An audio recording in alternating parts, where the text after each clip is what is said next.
तो मैं आपको फिर कह रहा हूँ, कभी भी आपके कान में अगर एक न्यूज़ पड़ जाए कोई सी भी कि किसी कंपनी के ऊपर कुछ जांच चल रही है, तो आपको बहुत सतर्क हो जाना चाहिए। शुरुआत में हो जाना चाहिए सतर्क। आरकॉम ने तो बर्बाद लोगों को कर दिया, पर आरकॉम ने जो ऋण लिए थे, धोखाधड़ी की रही थी, उसकी खामियाजा अनिल अंबानी जी को अपने घर।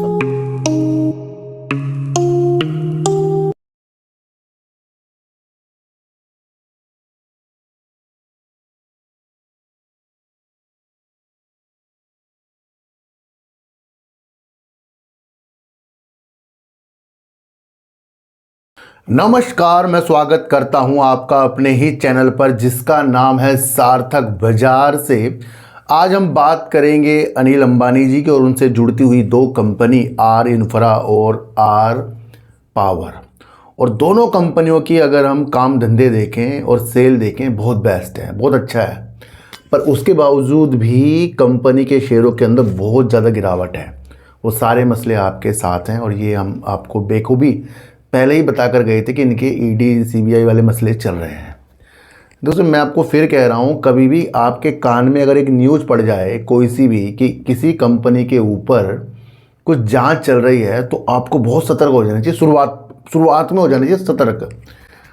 पर हमारा क्या दृश्य है, हम वेट कर लेते हैं और वेट करने के साथ साथ देखते हैं कि शेयर नीचे आ गया, बहुत कुछ अच्छा हो जाएगा। बस सबसे बड़ी गलती हो जाती है हमारे अंदर की।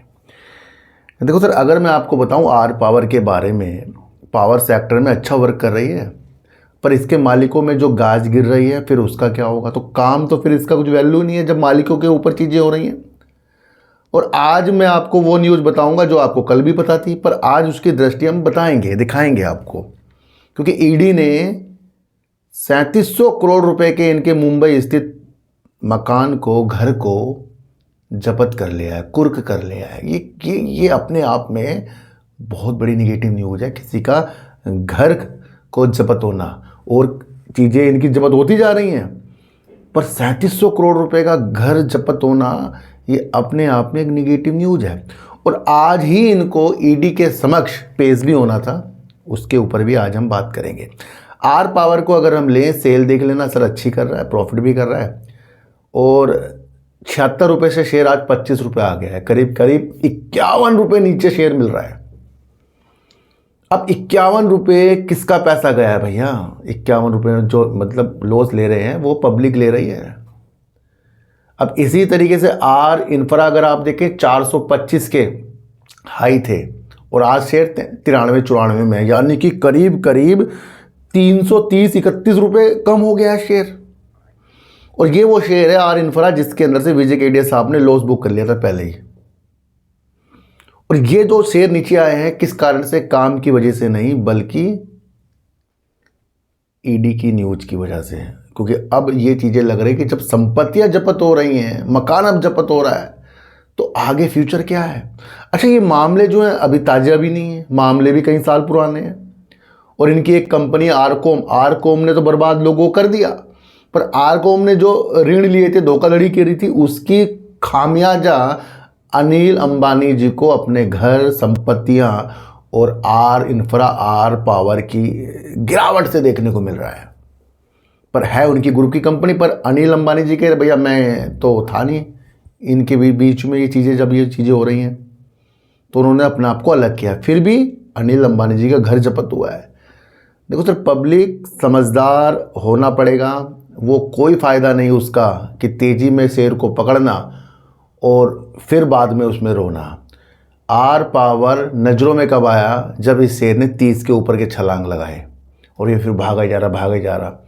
आर इंफ्रा कब नज़रों में आया? जब इसने 150 के ऊपर छलांग लगाए, तभी लोग इसके अंदर इन्वॉल्व हुए और आज माथे पकड़ रखे हैं। क्यों? क्योंकि यहीं से आपको दिख रहा है पब्लिक अमीर नहीं हो सकती। आर पावर का या शेयर होल्डिंग पैटर्न देखें, 58% पब्लिक है। किसका पैसा डूब रहा है?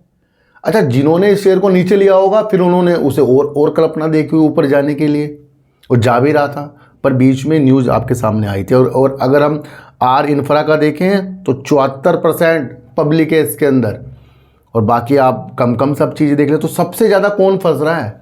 पब्लिक फंस रही है भैया। पब्लिक में आपको फिर बता रहा हूँ, बहुत समझदार होना पड़ेगा। तो तेजी में क्या किसी को पकड़ना जब उसके अंदर की चीज़ें ही हमें समझ में नहीं आ रही है। बहुत वीडियो देख लिए हैं, ये खरीद लो वो बेच लो। भैया मैं आपको फिर बता दूं, तथ्य पकड़िए। अगर आज किसी के ऊपर निगेटिव है और 1-2 दिन उसने निगेटिव दिखा दिया, अगले दिन उसने तेज़ी दिखा दी, तो कुछ अच्छा नहीं हुआ है। चीज़ों को आपको समझना है। तो जब तक के जांच चलती है तब तक के प्रॉब्लम आती है। कल को ये चीज़ें अच्छी हो जाएंगी, फिर ये अच्छा हो जाएगा। ईडी ने क्या किया है, इनके जो घर है उसको 3700 करोड़ रुपए करीब का है, उसको जब्त कर लिया, आवास को जब्त कर लिया। एक बहुत बड़ी न्यूज हो गई है। देखो तो 3700 करोड़ रुपए की ये मूल्य का ये आवासीय मकान था। अब इस तरीके से ईडी ने इनकी कंपनियों की जो संपत्तियां हैं उसको 15,700 करोड़ रुपए तक की जब्त हो चुकी है। अभी तक के 15,700 करोड़ रुपए तक का। और ये आरकॉम से जुड़ा हुआ मामला है, जो करीब 40,185 करोड़ रुपए राशि बकाया है। 40,185 करोड़।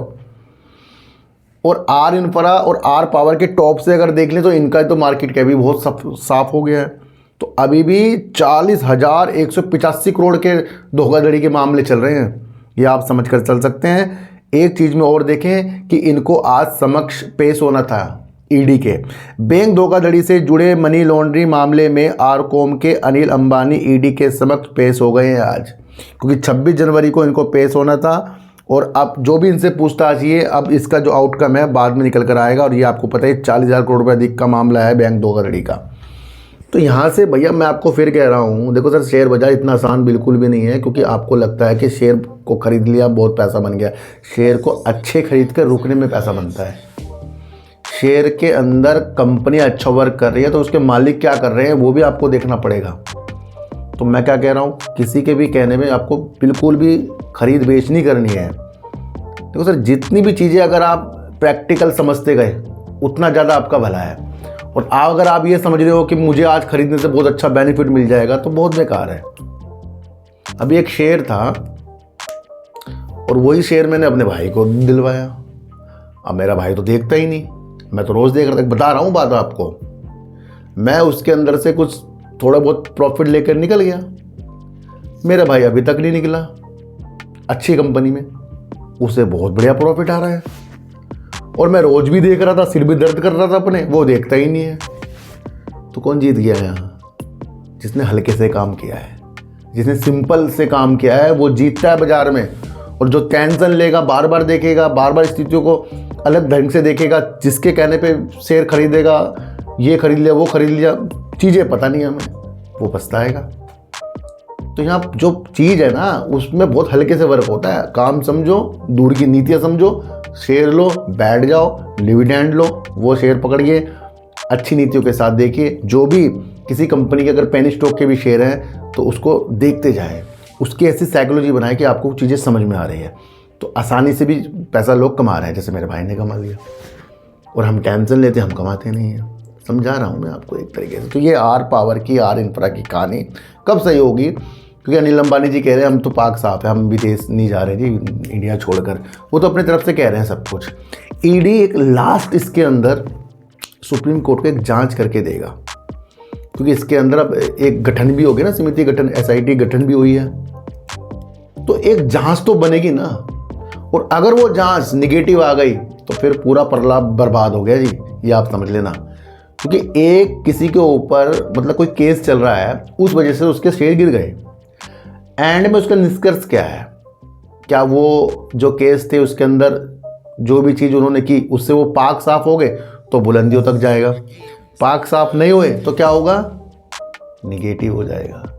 तो लास्ट एक रिपोर्ट देखनी है, वो कब आती है, कब उसके अंदर पूरी जांच होगी, तो उस पर भी आपको दिमाग लगाना है। क्योंकि कंपनी तो वर्क कर रही है। अच्छा, आज की वीडियो से आपको क्या अच्छा लगा एक बार मुझे जरूर बताना। किसी को भी खरीदने बेचने की नीतियाँ मेरे चैनल पर बिल्कुल भी नहीं है। मेरा कोई टेलीग्राम, कोई व्हाट्सएप ग्रुप नहीं है और ना ही आज तक मैंने बनाया है।